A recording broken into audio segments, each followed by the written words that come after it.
नमस्कार, मेरा नाम भाऊ तोरसेकर है। मैं मराठी पत्रकार हूँ और हिंदी में वीडियो बना रहा हूँ। आशा करता हूँ मेरी हिंदी आपको पसंद आए। दोस्तों, आज मैं शत्रुघ्न सिन्हा पर बात करने वाला हूँ। आपको मालूम है, शत्रुघ्न ये किरदार रामायण का है। प्रभु श्री रामचंद्र और उनके 3 भाई भरत, लक्ष्मण और शत्रुघ्न, अगर हम ये तीनों यानी चारों भाइयों को देखें तो रामायण इतनी बड़ी पुरानी कथा है। हम सुनते हैं, बार बार रामलीला होती है, उसमें चारों नाम आते हैं, लेकिन उस कथा की जो प्राथमिकता है वो प्रभु रामचंद्र की है।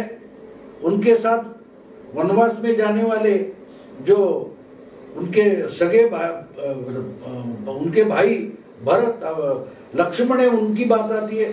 फिर प्रभु रामचंद्र वनवास जा रहे हैं, इसलिए उनके जूते सिंहासन पर रखकर कारोबार करने वाले भरत की भी चर्चा हम करते हैं। लेकिन शत्रुघ्न जो है उसका कोई बड़ा पात्र नहीं है रामायण में। उनका उल्लेख बार बार आता है, लेकिन उस पर हम ध्यान दें, ऐसी कोई कथा उनके आसपास नहीं होती। राम, लक्ष्मण और भरत, लेकिन शत्रुघ्न जो है, इसी नाम के हमारे एक नेता है जो बीजेपी में थे, और मोदी सत्ता में आने के बाद बहुत जल्दी उनका भ्रमनिरास हो गया था, फ्रस्ट्रेट हो गए थे, और आहिस्ते आहिस्ते दूसरे तीसरे साल के बाद उनको कोई पद नहीं मिला, मिनिस्ट्री नहीं मिली, तो शत्रुघ्न सिन्हा गुस्से में आ गए, क्योंकि वाजपेयी के जमाने में वो मिनिस्टर थे और मोदी ने उनको मिनिस्टर नहीं बनाया। उसका उनको बहुत गुस्सा था, और आहिस्ते आहिस्ते अपना गुस्सा दिखाते वो मोदी के खिलाफ तक हो गए। यशवंत सिन्हा और शत्रुघ्न सिन्हा ये तो कांग्रेस के मीटिंग में जाने लगे, और इनको ये अपेक्षा थी कि भाई गुस्से में आकर, प्रेशर में आकर मोदी हमें कुछ दे दे। लेकिन मोदी किस मिट्टी के बने हैं इसका ही इनको पता नहीं, इसलिए वो फ्रस्ट्रेट होते गए। उनका उद्देश्य ये था कि भाई कम से कम गुस्से से हमको पार्टी से तो निकाल दो, सस्पेंड कर दो। लेकिन वो मोदी ने नहीं किया। यही तो मोदी की खासियत है। मोदी बोलते नहीं, करते बहुत कुछ है, लेकिन बोलते नहीं। आपको अगर ईजा भी करे, जख्म भी करे, तो उस पर भी नहीं बोलेंगे, लेकिन आपको जख्म हो जाएगी। इसी को तो मोदी की राजनीति बोलते हैं। मोदी से लड़ना है तो कम से कम उनका राजनीति का तरीका समझना जरूरी है। ना वो कभी मोदी के विरोधी समझ लेते, ना ऐसे दोस्त दुश्मन शत्रुघ्न सिन्हा समझ लेते। तो शत्रुघ्न सिन्हा अपनी करतूत से बीजेपी से हट गए, क्योंकि उनको मालूम था कि 2019 के चुनाव में उनको पार्टी की तरफ से टिकट नहीं मिलने वाला। लेकिन तब तक इन्होंने बहुत प्रयास किए कि पार्टी से निकाला जाए, लेकिन उनको शहीद होने का मौका मोदी या शाह ने दिया नहीं। आखिर में उनको निकलना पड़ा, और उसी जिस जगह से 3 बार उन्होंने चुनाव जीता था, वो पटना शरीफ, मेरा ख्याल है कुछ नाम है, पटना शरीफ का जो कॉन्स्टिट्यूएंसी है, वहां वो हार गए कांग्रेस के उम्मीदवार बनकर। उनको लगा था तो मैं तो इतना बड़ा सेलिब्रिटी हूं, और मैं सेलिब्रिटी हूं इसलिए ये जगह बीजेपी को मिलती है क्योंकि मेरा नाम शत्रुघ्न सिन्हा है। लेकिन मोदी ने उनको दिखा दिया सेलिब्रिटी वो नहीं, राजनीति में मोदी ही सेलिब्रिटी है, और मोदी सेलिब्रिटी है इसीलिए शत्रुघ्न सिन्हा जीत पाते हैं। उनको तो रविशंकर प्रसाद ने हरा दिया। सवाल ये कि उसके बाद आहिस्ता आहिस्ता कांग्रेस में वो गए, लेकिन कांग्रेस में कुछ जान बची नहीं है। ना तो वो कांग्रेस के लिए कुछ कर सकते शत्रुघ्न, ना कांग्रेस शत्रुघ्न सिन्हा के लिए कुछ कर सकती।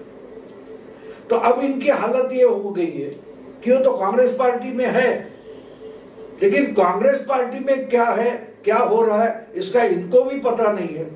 और शत्रुघ्न सिन्हा कांग्रेस पार्टी में है, ये कांग्रेस के जो हाईकमांड है इसको भी पता नहीं। तो बेचारे 2 साल हो गए, 2 साल हो गए,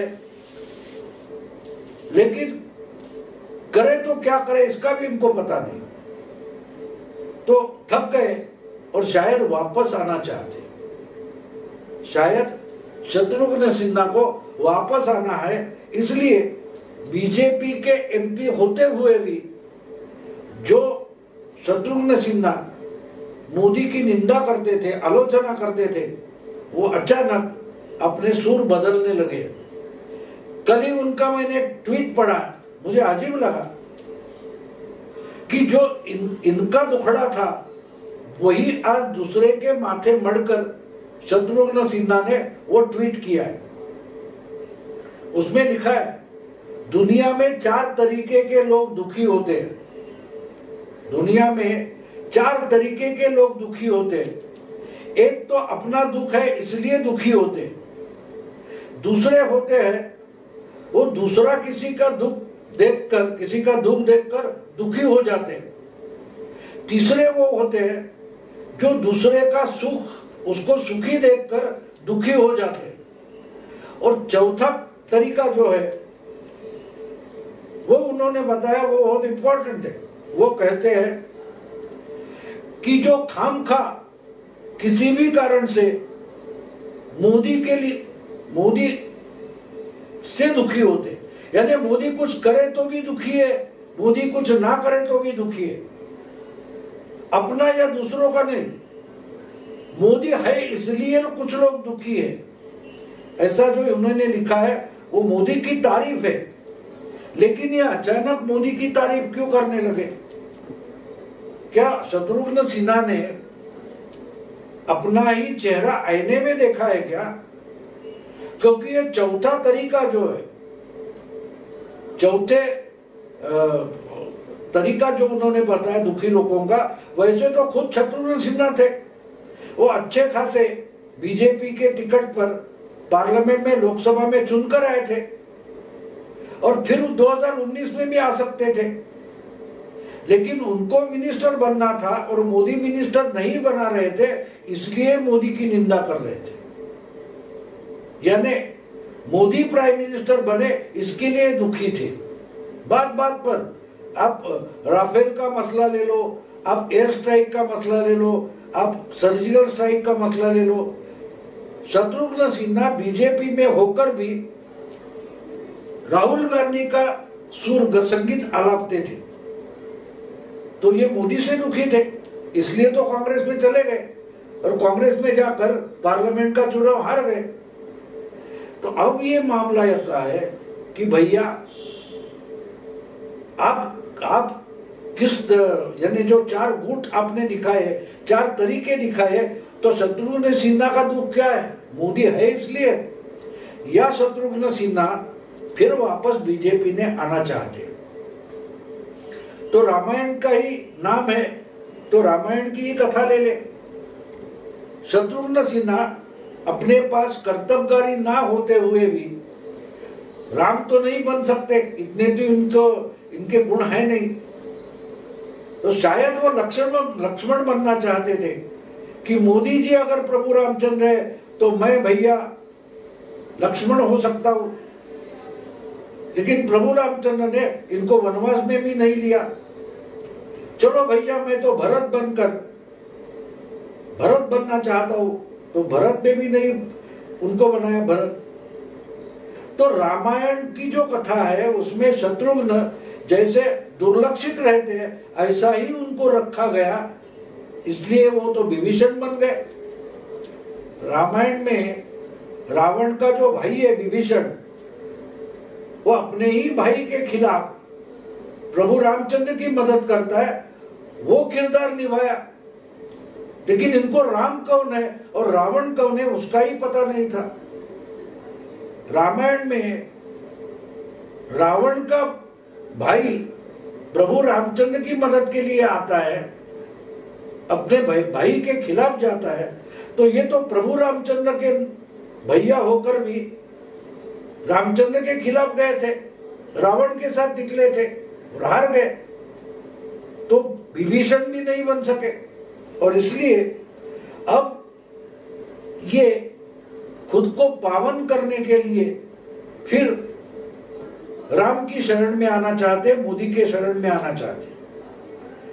प्रभु रामचंद्र और मोदी, इनकी तुलना नहीं हो सकती, लेकिन हम अगर वो कथा जो है उसका ढांचा उठाए तो इसमें शत्रुघ्न सिन्हा विभीषण बनने के लिए वो भी नहीं हो पाए, ना भरत लक्ष्मण हो पाए, तो शायद कहीं ना कहीं प्रभु रामचंद्र के पदस्पर्श से पावन हो जाए, इसलिए रास्ते में पड़े हुए पत्थर बने हैं।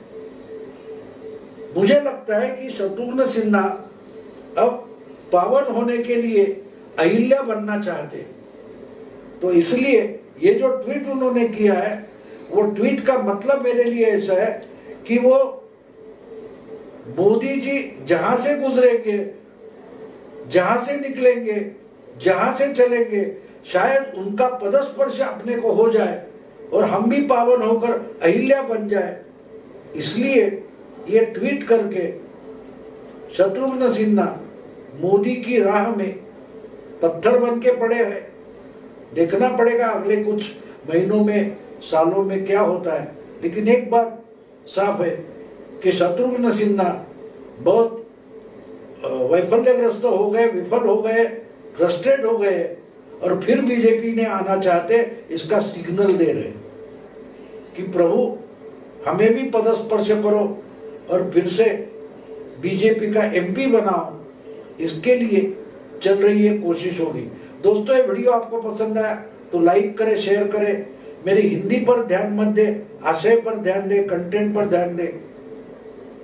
प्रतिपक्ष इसी ढंग से राजनीति का अलग नजरिया पेश करता है। प्रतिपक्ष को सब्सक्राइब करें। नमस्कार।